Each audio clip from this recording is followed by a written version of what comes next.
So, Robert, today I'd like to talk about one of the seminal concepts in negotiation, critical to the success of any negotiation, and that's the concept of signaling. And for our purposes, I'm defining signaling here in the context of negotiation is my deliberate effort and intent to signal my specific interests, concerns, priorities, and expectations to you. And I'm trying to do that in negotiation in as clear and direct a way as possible. So, central to the concept of signaling is accuracy, is clarity, is economy of words, so that the other side has a very clear sense of my intent and of my priorities. And I would go so far as to say that should I not be able to signal clearly to you, I am not going to achieve the results I would like to get in any negotiation that I may have with you or with others. So what am I trying to signal? First, I'm trying to signal my interests.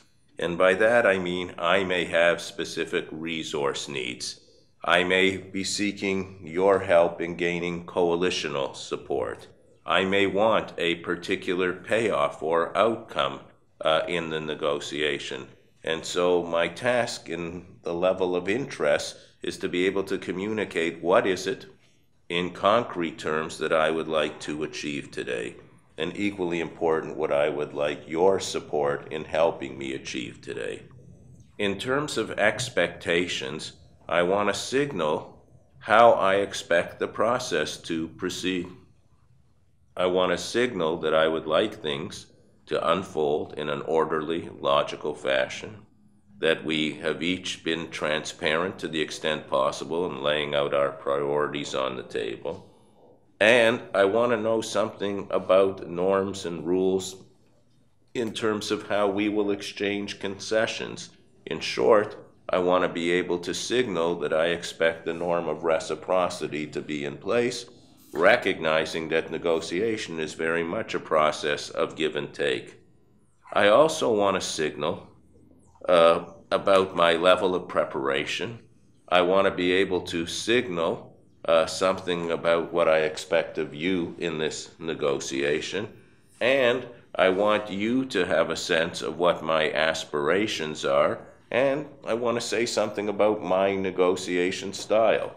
In short, good signaling means I'm giving you lots of useful information to work with, which I hope in turn will allow us to undertake a productive negotiation. Now, I think it's fair to say we can talk about signaling as either being effective or ineffective. In my view, effective communication leaves little room for uncertainty. It leaves little room for ambiguity, for misunderstanding and misinterpretation of facts, of developments, of process of the negotiation itself, whereas ineffective signaling tends to be vague. It raises levels of uncertainty, and at its worst, ineffective signaling may in fact create unintended escalation. Now, effective and ineffective signaling become extraordinarily challenging in the world of electronic communication.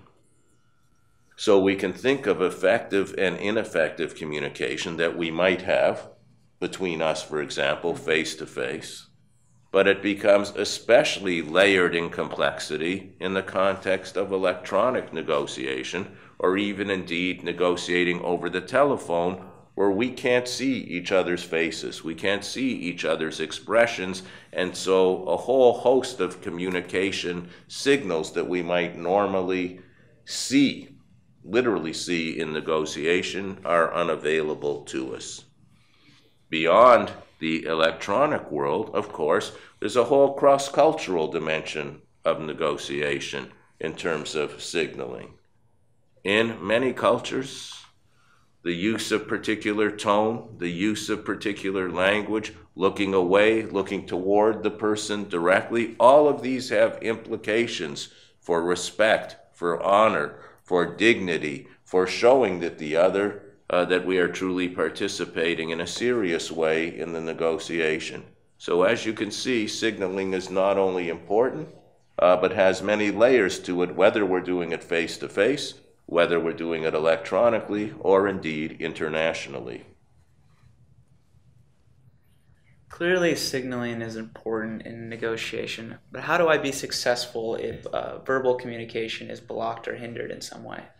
I think we have to take extra care when we are using email, for example, to take the time to not press the send button before each of the words we've chosen has been done so carefully, and that we are effective in using that form of communication to make sure that message intended is indeed message received.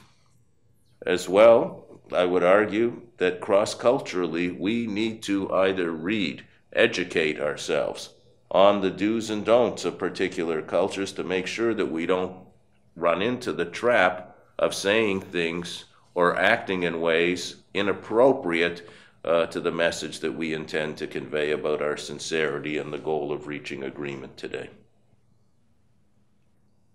Professor, you mentioned electronic negotiations. Yes. What are the common potential pitfalls of conducting a negotiation via email or over the phone? So a first in this area that I think is important to address is timeliness. We all have a sense of impatience in waiting for responses to email. As you and I are sitting here and talking, the communication is fairly free flow. Sometimes we think that if we're waiting a minute, we're waiting too long for a response. So it's important to set ground rules with the other parties. For example, in a real-world negotiation, I will try to respond to you within 15 or 20 minutes, or if there's a time lag, within the next couple hours or perhaps the next morning. It's very important to set explicit ground rules around expectations for responding. In an international negotiation, what are the common cross-cultural dimensions that come into play? I think that there are 2 or 3 here that are very important. The first is to be able to use one's nonverbal communication to show seriousness of intent. Second, to speak in a clear and a plain fashion. And third, to be open to receiving questions in a non-threatening, non-hostile way when others are simply seeking clarification. But it's very important to practice in international or cross-cultural negotiations what I call the art of being heard. So I think that in terms of signaling, I would like to summarize by saying that doing signaling well is a core prerequisite for being effective as a negotiator. If you don't understand me, if I unnecessarily offend, if I raise a level of conflict escalation, all of these work against us in moving toward a productive arrangement. So getting the signal clear, making it accurate, making it count is critical to success in all of our negotiation.